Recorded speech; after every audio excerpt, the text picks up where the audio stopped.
Quand ils tuent leur mère et son amant, tous deux coupables du meurtre de leur père Agamemnon, Électre et Oreste choisissent de commettre un nouveau crime pour se faire justice.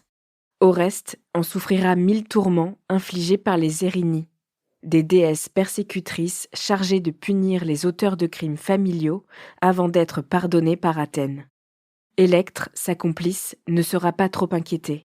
Mais ce matricide les aura-t-il aidés à retrouver la paix ? Qu'est-ce que faire justice ? La punition du coupable ? Une peine de prison ? Comment réparer le dommage, la faute ? Ce sont toutes ces questions que Myriam s'est posées quand, plusieurs années après son viol, on lui a proposé une nouvelle forme de justice. Attention, cet épisode aborde des sujets sensibles. Pour en savoir plus, reportez-vous au texte de description de l'épisode. Vous écoutez Transfert, épisode 297, un témoignage recueilli par Camille Jourdan.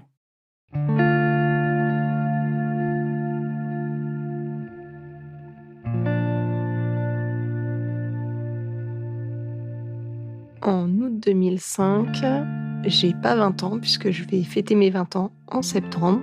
Je suis vendeuse de chaussures dans un magasin en centre-ville de la petite ville dans laquelle j'habite. Je suis en couple. On a une bande de potes où il y a, je sais pas, peut-être qu'on est 10-15. On s'entend tous très bien.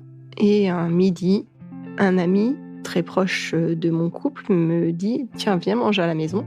Comme ça t'évite de redescendre chez toi. » Je passe la porte de chez lui, il m'explique ce qu'il a fait à manger. Et là, je le vois, et je vois que dans ses yeux, il y a quelque chose qui dérape. Il vrille totalement. Et là, je me retrouve contre un mur, je me retrouve étranglée, je me retrouve séquestrée. Il décide que, en fait, je dois faire ce que lui a décidé. Il me force à lui faire une fellation. Il me filme, il me prend en photo, et vu que ça suffit pas, il me viole entre 12h30 et 1h. Je sais pas si je vais réussir à ressortir vivante de ça. Il me libère, puisque je dois retourner travailler, et en me libérant, en fait, il me dit que je dois revenir le lendemain, parce que lui, il a décidé que ça se passerait comme ça. Je sors de chez lui, je vais rouvrir le magasin. Je vends une paire de chaussures, je vends une paire de chaussettes, je vends une carte de fidélité. Et après, j'appelle mon responsable pour lui dire que c'est pas possible, qu'il doit venir travailler à ma place, parce que moi, je pourrais pas faire la journée. Et après, tout s'enchaîne. Mon cerveau, il se met en mode robot. Je fais ce que j'ai à faire, je réfléchis pas. Je passe 3 coups de téléphone. Un à mon responsable, un à une copine, un à mon copain. Et après, j'enchaîne. On me dit, faut porter plainte. Donc, je vais aller porter plainte. On me dit, faut aller à l'hôpital.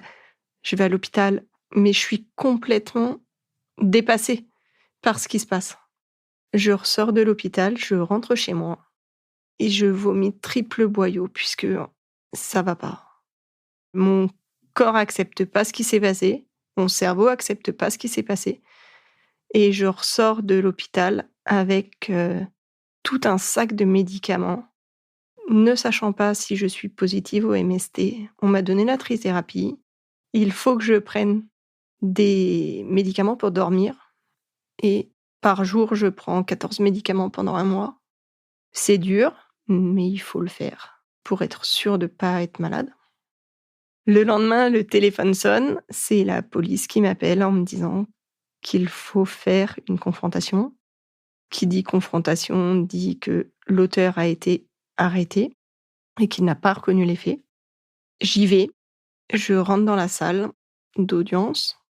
Il y a un policier qui rentre et après l'auteur rentre. On fait une confrontation et durant cette confrontation, je m'aperçois qu'il a changé 4 fois de version en 24 heures. Il est reprolongé de 48 heures en garde à vue et il finit en détention provisoire jusqu'au mois de novembre où il n'avoue toujours pas ce qu'il a fait.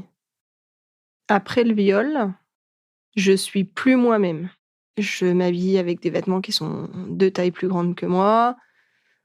Je sors plus. Je vois plus personne. Je reste planquée chez moi. Je parle à très peu de gens, mais par contre, toutes les personnes à qui je parle savent ce qui m'est arrivé. Donc je suis entre 2. À la fois, je veux me terrer chez moi et plus voir personne et à la fois, je voudrais le crier sur tous les toits pour que ça explose et que la personne qui m'a violée reconnaisse les faits. Mon copain, il est aussi abasourdi que moi et il y a des jours, il va moins bien que moi et il y a des jours, c'est l'inverse. Moi, je suis suivie par un psy. J'y vais, entre 2 et 3 fois par semaine durant quelque temps. Au bout de quelques mois, mes amis en ont marre de me voir en jogging et en t-shirt et ils m'invitent et pendant une soirée, une copine qui fait la même taille que moi me dit: «Monte, tu vas te changer, j'en ai marre. Tu enfiles ça, ça et ça». Et je me retrouve avec un jean, des chaussures à talons et un haut, évidemment à ma taille. Et à partir de là, eh ben, j'ai décidé de m'habiller correctement. Enfin correctement, avec des habits à ma taille, maquillée, donc je ressors. Je ressors, je revois du monde. J'ai 20 ans, donc je ressors en boîte, je vais dans les cafés, je mène une vie, tout à fait correcte. Je garde des blocages, je suis, claustrophobe, je supporte pas d'être dans une pièce, sans fenêtre et avec des portes fermées. Je bloque sur l'heure, puisque lorsque j'ai vécu le viol, j'avais le radio réveil qui était devant moi et je voyais les minutes défiler tout le long du viol. Je ne peux plus être accroupie aux pieds de qui que ce soit. J'ai changé de travail, puisque quand on est vendeur de chaussures, on est souvent accroupi et moi, je ne peux plus tenir cette position-là. Donc je finis dans un magasin de décoration et ça se passe super bien. Après, mes responsables sont au courant de ce qui s'est passé. Donc, je vais pas me retrouver toute seule avec un client dans un rayon étriqué, par exemple. Mais, je mène une vie, mais alors tout à fait normale. C'est pas écrit sur mon front, je pars en vacances, je me mets en maillot de bain, je profite de la vie et tout va bien. J'en parle facilement à des gens qui veulent bien m'écouter, qui veulent bien entendre et la plupart du temps, quand je parle de ce qui m'est arrivé, je parle d'un accident de parcours sans forcément évoquer le mot viol tout de suite. Parce que sinon, les gens, en règle générale, ils ont peur et ils ont pitié.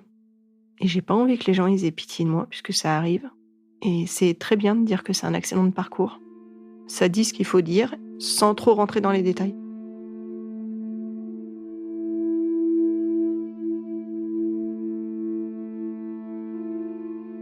Quatre ans après, en 2009, le procès commence. J'arrive au tribunal avec mon avocat, avec ma maman, avec des amis. Je parle avec mon avocat et il me dit: «Ça va pas être compliqué, il y a 2 options. Soit il parle tout de suite et il dit ce qui s'est passé, soit il n'avoue pas et là, par contre, ça va être beaucoup plus compliqué pour lui». Je vais à la barre. C'est un procès en huis clos. C'est un procès en assises, donc il y a pas grand monde. Il y a que, le président, les avocats des 2 parties et des jurés et il y a pas de public. Il y a personne. Je vais à la barre, j'explique tout, ce qui s'est passé, tout dans les moindres détails. Je retourne à ma place. L'auteur se lève et là: «Monsieur, avez-vous quelque chose à ajouter?» «Oui, tout ce qu'elle vient de dire, c'est vrai». Il avoue et il avoue au bout de 4 ans. Donc pourquoi il a attendu 4 ans pour avouer? Je ne sais pas. Peut-être qu'il veut que la peine soit moins dure, mais il avoue. Donc moi, je suis soulagée de ça. Il prend 6 ans de prison avec mandat de dépôt immédiat. Donc, sorti du tribunal, il part directement en prison. Il demande une prison qui est proche de son domicile, chose qui lui est accordée. Et moi, je sors et je suis vidée. J'ai attendu 4 ans. Je suis vidée, livide et vide, surtout. J'ai mené un combat pendant 4 ans pour qu'il avoue quelque chose. Il a avoué. Ça y est, c'est fini. Tout le monde rentre chez soi. Moi, je suis officiellement victime, lui, il est officiellement auteur. Ça passe dans le journal le lendemain. Ça y est, la vie, elle reprend normalement. Je me pose la question à savoir ce qu'il va faire quand il va sortir. Est-ce qu'il va me retrouver? Est-ce qu'il va vouloir se venger? Est-ce qu'il va vouloir, me retrouver, vouloir terminer le travail, vouloir, je sais pas. Toutes les questions possibles et inimaginables qu'on peut se poser, je me les pose. Donc je replonge. J'ai mis, 6 mois à remonter après le viol et là je replonge, mais je mets moins de temps à remonter. Je mets 1 mois et demi à remonter pour pouvoir refaire surface. Il y a des périodes qui sont compliquées pour moi. Début août, c'est très compliqué pour moi. Les dates anniversaires, elles sont dures. Donc la date anniversaire du viol, elle est compliquée à passer. Je déraille, 3-4 jours avant. Je me terre chez moi, je fais rien, je me laisse vivre. Sauf s'il faut vraiment que j'aille travailler, mais la plupart du temps, j'évite de travailler ces 2 jours-là. Il y a la date du procès aussi pendant 2-3 ans. Mais la plupart du temps, la date du viol, elle est très, très dure. En 2012, je me sépare de mon copain. Entre 2012 et 2015, je rencontre quelqu'un d'autre et j'ai une fille en 2015. Et à partir, du moment où j'ai ma fille, tout se passe bien. Je suis maman, j'ai un travail, tout va bien.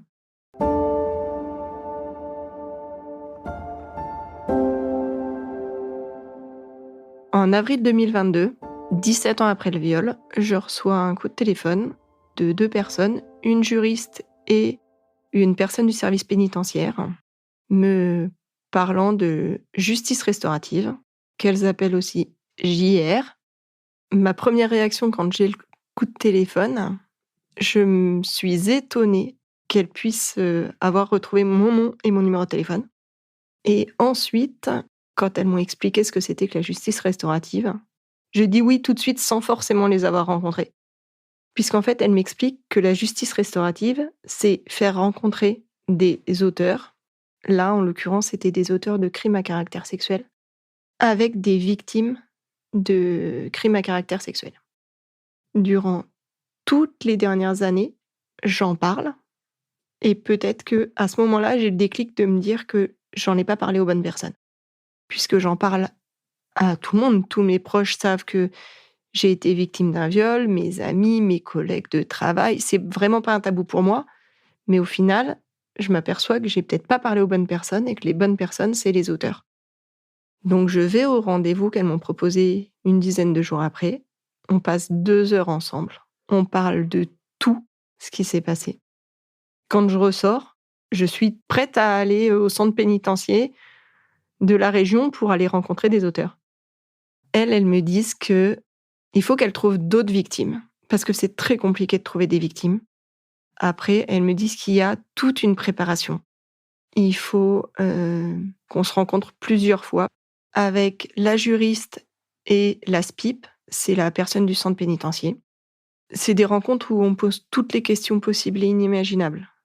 Donc elle m'explique le principe de la justice restaurative. C'est une discussion entre des auteurs et des victimes. Et dedans, donc, il y aura donc les 2 personnes, la juriste et la SPIP, et 2 autres personnes qui seront des membres de la communauté. Les membres de la communauté, ce sont des gens, peu importe qui sont formés par l'Institut national de la justice restaurative et qui sont là pour écouter. Ces personnes, elles représentent la société. Je vais faire la justice restaurative pour que les auteurs comprennent ma vie après. Après le viol, qu'est-ce qui s'est passé? Après le viol, pourquoi leur expliquer qu'en fait, bah voilà, moi je peux plus me mettre accroupie, que c'est très compliqué pour moi, que je peux plus fermer des portes, que chez moi en fait, mes portes elles sont toujours ouvertes. Alors évidemment, pas ma porte d'entrée, mais voilà, ma porte de salle de bain est toujours entrebâillée, ma porte de chambre est jamais fermée. En fait, moi j'y vais pour leur expliquer ma vie actuelle, en fait. Et que, même 17 ans après, ça a quand même des conséquences qui sont assez grandes. Et j'y vais aussi pour comprendre pourquoi ils ont fait ça. Pour avoir des réponses, alors, je suis bien consciente que je vais pas rencontrer la personne qui m'a violée, mais je vais rencontrer des gens qui ont fait des actes et des crimes à caractère sexuel et je voudrais comprendre pourquoi ces gens-là ont sauté le pas de faire ça et s'ils ont vraiment conscience de la vie que moi en tant que victime ou que nous en tant que victime, on a après. Après c'est compliqué. Je veux pas mettre tout le monde dans le même panier parce que tout le monde réagit différemment. Voilà, moi j'ai une vie différente depuis le viol, même si je me suis adaptée, même si, tout va bien, je vais bien, ça se voit pas, c'est pas écrit sur mon front, c'est pas tout va bien. Mais il y a quand même des choses qui buggent et je voulais leur expliquer ce qui était pour moi problématique et je voudrais comprendre comment ils ont fait pour passer à cet acte-là. Il faut savoir que la justice restaurative, quand on rentre dans un système de justice restaurative comme ça, c'est confidentiel. Mais confidentiel, ça veut pas dire secret. Donc j'en parle à ma maman qui me dit: «Mais tu es folle, tu vas replonger». Je lui dis: «Mais non, en fait, c'est pas je vais pas replonger, au contraire, je vais aller super mieux après». J'en parle à mes voisins qui ont le même, sentiment de recul et ils se disent: «Oh là là, oh mon Dieu, mais on va la récupérer dans un état». Et quand je leur explique, je leur dis: «Mais en fait non, je vais juste expliquer ce qu'est ma vie maintenant, après avoir été violée». Donc c'est pas replonger, c'est parler aux gens. Et j'ai 2 autres amis qui me disent: «Bah écoute, nous, on est là pour toi, si ça va pas, tu nous appelles». Au final, ils ont tous le même discours, protecteur.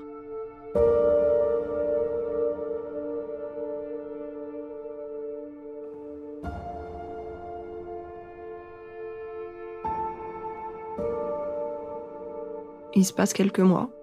Je suis contactée par les personnes qui sont responsables de la JR. Quand je les rencontre la dernière fois, elles me font signer un papier en me disant que les rencontres, elles vont commencer le 5 janvier. Donc elles m'expliquent qu'il y aura une rencontre que avec des victimes, 5 rencontres plénières, donc victimes et auteurs, et une 7e rencontre bilan, 2 mois après la dernière rencontre plénière. Donc ça commence en janvier, le 5 janvier 2023. Première rencontre, donc c'est que entre victimes. Et durant cette rencontre, on place les chaises, on place les personnes et on place les étiquettes puisqu'on a tous une étiquette, avec les prénoms pour que chacun se rende bien compte de là où il va s'asseoir. Sachant que évidemment, on ne place que les victimes, donc nous. Une telle va se placer à tel endroit, une telle, tel endroit, une telle, tel endroit. On va mettre les membres de la JR à tel endroit et les membres de la communauté, on va les placer là et là. Les auteurs, eux, ils vont se rencontrer, ils vont faire exactement la même chose de leur côté. Et après, les places, elles bougeront plus. Donc on est 4 victimes. Je rencontre les 3 autres victimes. Chacune se présente et chacune raconte ce qui lui est arrivé. Moi, c'était il y a 17 ans. Il y en a une, c'était il y a 20 ans. Il y en a une autre, c'était, de l'inceste, et il y en a une, c'était son conjoint. C'est très, très compliqué de les écouter parler. Très, très dur. Mais en même temps, je sais pourquoi je suis là. Je sais que je vais entendre des choses qui sont dures à entendre. Moi, j'ai pas de problème à en parler. Moi, j'ai pas de problème à dire: «Voilà, je suis allée chez lui, il m'a violée, il m'a forcée à faire ça». Mais après, je fais attention parce que, comme j'ai dit, les gens en face de moi, en fonction de comment ils vont réagir, je fais attention à ce que je dis. Mais là, il y a plus de filtre, en fait. La semaine d'après, c'est la première rencontre plénière. Je me sens pas super bien, je suis pas super à l'aise. Les rencontres, en fait, elles se font pas exceptionnellement, nous, elles se font pas dans le centre pénitentiaire, elles se font dans l'espace famille. C'est une petite salle qui est à part, qui est en dehors du centre pénitentiaire. Donc nous, les victimes, on rentre en premier, on s'installe. Il y a plus un bruit dans la salle. J'ai froid. Ils rentrent, j'ai froid. Je regarde pas, personne se regarde. On a tous la tête baissée. On s'installe chacun à notre place, d'où l'importance d'avoir été placé avant. Ensuite, chacun doit se présenter. Une victime commence. Elle donne son nom, son âge et ce qui s'est passé. Et moi, je suis. Donc, j'explique ce qui s'est passé il y a 17 ans. Et je les regarde, au final. Je les regarde. Je regarde les 5 auteurs qui sont en face de moi. Et je leur explique ce que j'ai vécu il y a 17 ans. Chacune notre tour, on fait ça. Et eux, c'est pareil, ils expliquent chacun leur tour. Pour parler, on a un bâton de parole. Chaque personne qui a le bâton de parole, elle doit parler et elle doit être écoutée. Chaque personne parle avec le « je », on n'inclut personne d'autre. Et la première séance se passe, il n'y a pas énormément de dialogue cette séance-là. Un petit peu, mais pas trop. Ça se passe entre 14h et 17h. Au milieu, on fait ce qu'on appelle une pause goûter, parce que 3 heures, c'est long et c'est intense. Et quand la séance se termine, on remonte dans la voiture. Et là, on relâche tout, mais c'est fatigant. C'est usant de faire une séance de justice restaurative. J'en suis malade dans la voiture et je mange des bonbons à la menthe pour essayer de faire passer cette envie de vomir. Ça fait longtemps que j'ai pas ressenti ce mal-être, ce malaise, mais en même temps, avec ce que je viens d'entendre, c'est normal. Dans les 5, il y a un auteur qui a abusé de son enfant. Il y a un auteur qui a abusé d'une personne comme ça, dans la rue, comme ça. Et il y a 2 auteurs qui ont agressé, violé leur femme. Et il y en a un qui a abusé de son neveu. C'est très, très compliqué pour moi de gérer ça. Donc je rentre chez moi, je suis fatiguée. Je vois ma maman et ma maman me dit « Mais pourquoi ? Pourquoi t'y vas ?» Je dis « Non, mais il faut que je continue à y aller. » Alors je veux y retourner parce que j'ai pas rempli entre guillemets ma mission. Je veux que ma parole, elle percute dans le cerveau des auteurs, que ma parole, elle soit entendue et que, au final, ils comprennent que ma vie, c'est plus la même qu'avant. Que même si c'est passé 17 ans, j'aurai toujours des séquelles, plus ou moins fortes, mais j'en aurai toujours. Et ça, si on ne l'explique pas, ils peuvent pas le savoir.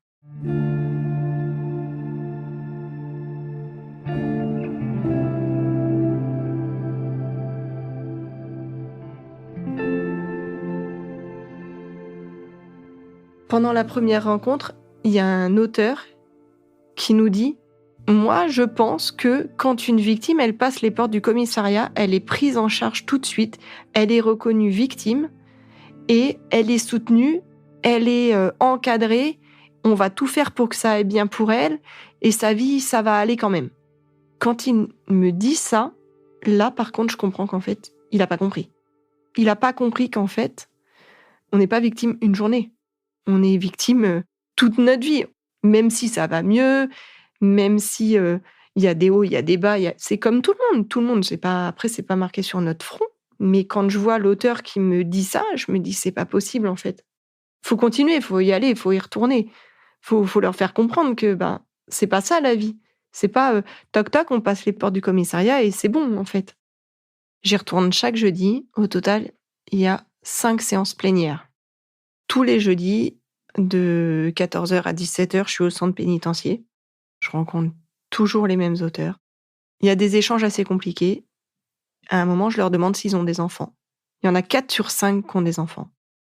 Je leur demande si à un moment, en fait, ils vont expliquer à leurs enfants où ils sont et pourquoi. Pourquoi ils sont emprisonnés. Et s'ils vont avoir l'idée de leur expliquer vraiment pourquoi ils sont emprisonnés. Ils me disent tous qu'ils vont dire la vérité à leurs enfants. Mais après, à savoir, est-ce qu'ils vont vraiment le faire ? Je sais pas. On saura jamais. Il y a quelqu'un qui a pris 10 ans, il y en a un qui a pris 14 ans, il y en a un qui a pris 7 ans. C'est très lourd comme peine. Lors des séances, on parle de tout et on parle de l'enfance que chacun a vécue. Et lors des échanges, on s'aperçoit que beaucoup d'auteurs ont été abusés ou ont vu des scènes d'abus lorsqu'ils étaient enfants. Ça excuse rien. En aucun cas, j'excuse ce qu'ils ont fait. Juste, ça donne des explications sur les faits. Mais c'est un problème de normes et c'est un problème de normalité. C'est-à-dire que la violence pour eux, la violence sur des femmes ou la violence sexuelle en règle générale, pour ces personnes-là, c'est normal. Alors que pas du tout. C'est en échangeant avec ces personnes-là que, au final, je comprends qu'on a tous une balance de normalité qui est complètement différente. Pour certains, mal parler à une femme, c'est normal. Alors que, on est bien d'accord que c'est pas normal.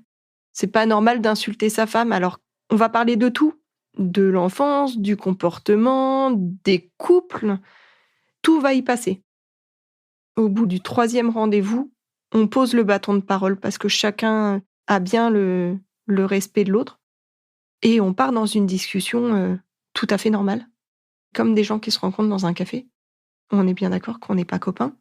Il y a quand même une distance, mais on échange tout à fait normalement, sans cette crainte. Il y a toujours dans un coin de notre tête quelque chose qui me dit: «Ils sont en prison, ils ont quand même fait du mal». Oui, ça je l'ai toujours et je l'aurai toujours. Mais avec les discussions, on écoute et on comprend. On n'accepte pas, on pardonne pas, mais on écoute et on comprend ce qui se passe. Et lors du dernier rendez-vous, on doit faire un échange. Alors soit on fait un échange de cadeaux palpables, soit on fait, autre chose, voilà. Donc il y a un détenu qui nous avait fait un gâteau, il y en a un qui nous a écrit des textes de slam, il y en a un qui nous a écrit une lettre, il y en a un qui nous a fait un bracelet. Il nous a fait un bracelet avec des lacets. C'est touchant et c'est prenant et à la fois c'est tellement triste en fait, parce que c'est des lacets. Il y a pas de Ils ont pas de cordes, c'est des lacets. Donc il a été chercher des lacets chez un autre détenu et il a tressé 4 lacets pour faire un bracelet. Au niveau des victimes, il y a une personne qui a donné des livres, il y a une autre personne qui a donné, des pierres. Moi, j'ai préparé des cœurs en crochet. Je fais des cœurs roses pour les victimes. Je fais des cœurs verts pour les auteurs et je fais des cœurs bleus pour les autres personnes, qui, préparent la justice restaurative. Donc j'explique, en fait, pourquoi j'ai pris ces 3 couleurs-là. Le rose, je leur dis: «Ben, voilà, pour moi, le rose, ça symbolise l'amour de soi et cetera», donc voilà, ça avait vraiment une symbolique. Le vert, ben, en fait, le vert de l'espoir, donc en fait, en leur crochetant un cœur vert, je leur donne de l'espoir. Je vais pas dire de l'amour, mais au moins de l'espoir que eux trouvent la paix et qu'ils puissent avancer. Et après, bleu, ben, parce que, ben, il fallait une 3e couleur et qu'il fallait une couleur neutre, donc tout le monde est touché. Je donne à chaque personne, main dans la main, le cœur. Donc les victimes, hop, voilà, les personnes qui entourent et je donne à un détenu un cœur, voilà: «Tiens, je t'ai fait un cœur». 2e: «Tiens, je t'ai fait un cœur» et le 3e, je lui tends le cœur, il tient le cœur et là, je me dis: «Mais il faut que je parte, il faut que je lâche. Je vais passer au prochain parce que sinon je vais m'écrouler». Je donne au prochain, je donne au dernier, je me rassois. Donc ce fameux 3e nous écrit une lettre, il nous lit la lettre et là, les larmes commencent à couler. Donc j'essaye de les retenir quand même. Après, le 4e, pareil, nous dit ce qu'il a pensé. Le 5e nous donne son bracelet. On se dit au revoir, chacun se serre la main et ce fameux 3e, je lui serre la main et je m'écroule. Mais je m'écroule physiquement, donc en fait, c'est lui qui me relève. J'aurais réussi à tenir les 5 séances sans que mes émotions prennent le dessus et à ce moment-là, je peux plus rien retenir, donc en fait, je finis mais à pleurer toutes les larmes de mon corps parce que j'ai réussi ce que je voulais faire. En fait, au moment de se dire au revoir, je comprends que ma parole, elle a vraiment atteint 4 personnes sur les 5. Donc je suis contente et je suis soulagée. Le 5e, je sais pas pourquoi, mais j'ai pas l'impression que mon message est passé. Peut-être que c'est, durant nos échanges, peut-être que c'est ses paroles, certainement. Peut-être que c'est ce qu'il me l'a raconté pendant les 5 séances, je sais pas, mais j'ai un doute sur l'idée que que ce que je suis venue véhiculer, ça l'ait atteint. Donc je repars avec cette pensée-là, je rentre chez moi et je suis fatiguée, mais vraiment fatiguée. Je rentre à 19h, je crois que je vais me coucher. Le lendemain matin, ma maman arrive. Elle vient pour me voir. J'ouvre la porte et elle me dit: «Mais ah, qu'est-ce que t'es blanche!» Je lui dis: «Bah oui, mais je suis fatiguée en fait et ça a été tellement intense que je suis fatiguée». Elle me dit: «Est-ce que vraiment c'était nécessaire que tu fasses tout ça?» Et là, je lui dis: «Mais en fait, oui». Je lui réexplique et je lui dis: «Mais voilà, en fait, je suis fatiguée parce que pour moi, j'ai un sentiment de réussite». Donc je lui explique et je lui dis: «Mais tu vois maman, regarde, tu sais, en finale, je me dis que, bah, j'ai plus besoin d'en parler. Ma parole, elle a atteint les bonnes personnes.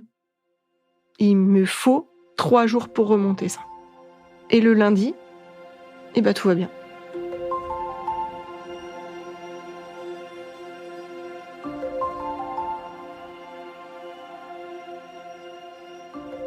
Deux mois après le dernier rendez-vous, je fais la rencontre bilan. J'y vais avec beaucoup moins d'appréhension. J'y vais, presque avec le sourire parce que je suis presque contente d'y aller. Donc là, j'arrive et il y a toujours les 5 auteurs en face de moi, mais on n'est plus que 2 victimes. Sur les 4, il y en a une qui a lâché pendant le parcours. Il y a une autre personne qui, n'a pas pu venir pour des raisons, professionnelles. Donc on fait la rencontre bilan. On est 2 victimes et en face, il y a 5 auteurs et on retrouve pas du tout les mêmes personnes. Moi, je suis pas la même que 2 mois avant. La victime qui était avec moi, c'est pas la même qui 2 mois avant et les auteurs qui sont en face de moi, c'est pas les mêmes non plus. On commence par, la météo émotionnelle de chacun, comme à toutes les séances, mais là, en fait, cette météo-là, elle est un peu particulière parce qu'on sait qu'on se reverra plus. Ça fait du bien presque de se revoir, sachant qu'on se reverra plus après. Et en fait, on voit que tout le monde a avancé. Donc les 4 personnes, que je pense avoir atteint, elles sont, enfin elles vont bien et 1 heure avant la fin, il y a le 5e qui dit une parole du style: «Je ne verrai plus une femme» ou «Je n'approcherai plus une femme comme je pouvais l'approcher avant». Et là, mais je ressens un soulagement, un: «Waouh! C'est bon, tu as compris». Après, c'est, on y croit, on n'y croit pas. Mais j'ai besoin de l'entendre à ce moment-là, j'ai besoin de l'entendre cette phrase-là. Et quand je rentre chez moi ce soir-là, je suis contente. Mais vraiment. Et je me dis que c'est bon, c'est fini en fait. Et c'est derrière moi. C'est un chapitre de mon livre, de ma vie, qui est clôturé. J'aurais mis 17 ans à clôturer un chapitre de ma vie. Lors de cette dernière rencontre bilan, on fait un flashback sur la première rencontre, sur le fait qu'on n'arrivait pas ni à se regarder, ni à se parler, ni à oser, dire quoi que ce soit. Et là, au final, la parole, elle s'est libérée et c'est vraiment ça. La justice restaurative, au final, ça sert à ça. Ça sert à libérer les paroles et au moment de se dire au revoir, au final, on se souhaite chacun le meilleur et moi, il me souhaite d'aller bien. La prison, pour moi, ça sert à rien. Si c'est pas encadré, il faut que les gens qui ont fait quelque chose de mal soient condamnés. Mais est-ce que les enfermer dans une pièce qui fait 9 mètres carrés sans rien, ça sert à quelque chose? Là, c'est ça la vraie question. Et en fait, la justice restaurative, ça sert à ça. Ça sert à ouvrir les esprits, à faire rencontrer des gens, des auteurs et des victimes. C'est un échange. La justice restaurative m'a aidée un peu à comprendre la personne qui m'a violée, pourquoi elle l'a fait. Mais j'accepte toujours pas, c'est pas acceptable. J'ai pu comprendre puisque, en fait, pendant le procès, il y a eu, l'histoire de son enfance, enfant maltraité, et cetera, et cetera, et cetera. Donc oui, j'ai compris, mais j'accepte toujours pas ce qu'il a fait.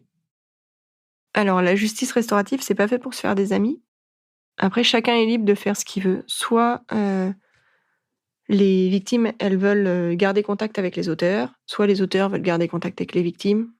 Moi, j'ai gardé contact avec une victime. On s'est revus 1 ou 2 fois.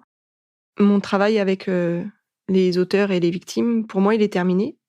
Ce qui n'empêche que la justice restaurative, il faut que ça soit connu. Voilà. Et ça, j'en parle. Et j'en parle tout le temps. J'explique les bienfaits que ça a eu sur moi, sachant que mes proches et mes amis l'ont vu. J'ai changé mon état d'esprit, je me suis coupé les cheveux, j'ai repris du poids, je suis redevenue normale. Donc, j'ai pas vécu une expérience comme ça dans ma vie, autre que la justice restaurative. Ça a eu que des points positifs.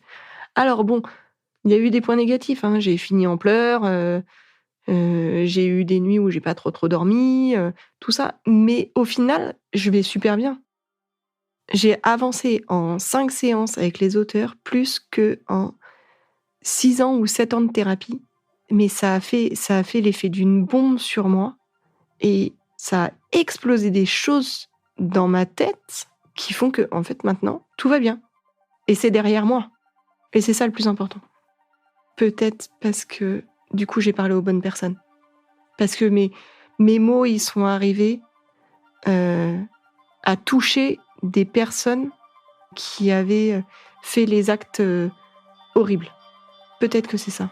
Peut-être que ça explique le fait que ça va mieux.